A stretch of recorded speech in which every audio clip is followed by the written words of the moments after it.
susunod na programa ay rated PG. Ito ay nangangailangan ng patnubay at gabay ng magulang para sa mga batang manunood. Kahit anong paliwanag ni Madam Chantal at hawak niyang ebidensya na nagsasabi na si Morgana ay hindi si Moira, hindi pa rin kumbinsido ang mga tanyag at si Lynette. Ipinakita kasi ni Madam Chantal ang birth certificate at school records ni Morgana sa mga tanyag para mapatunayan na si Morgana ang nasa harapan nila at hindi si Moira. Pero si Doc Katie at Doc Ray kumbinsido na talaga na si Morgana ang nasa harapan nila dahil kinumpirma nila ang mga documents galing kay Madam Chantal at legit ang mga ito.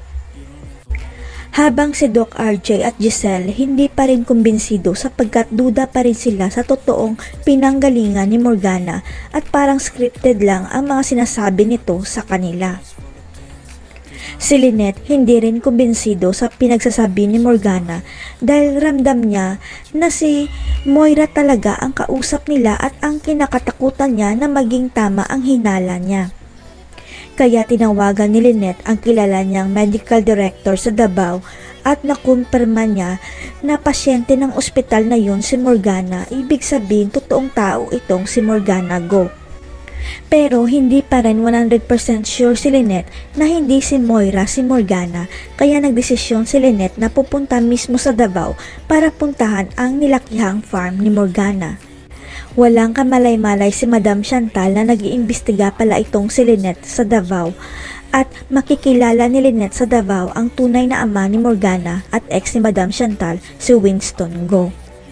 Nagtataka si Winston Go kung bakit hinahanap ng isang estranghero ang anak niya, pero nang binanggit ni Lynette si Madam Chantal, handa na siya magsabi ng katotohanan. Hindi nagdalawang isip si Winston Go na ipakita kay Lynette ang death certificate ng anak niya at tumigil ang mundo ni Lynette nang makita niyang si Morgana Go ang nasa certificate. Si Lynette kaya ang maglalantad sa lahat na si Morgana ay si Moira pala. Maramdaman kaya ni Zoe ang lukso ng dugo kay Morgana. Abangan.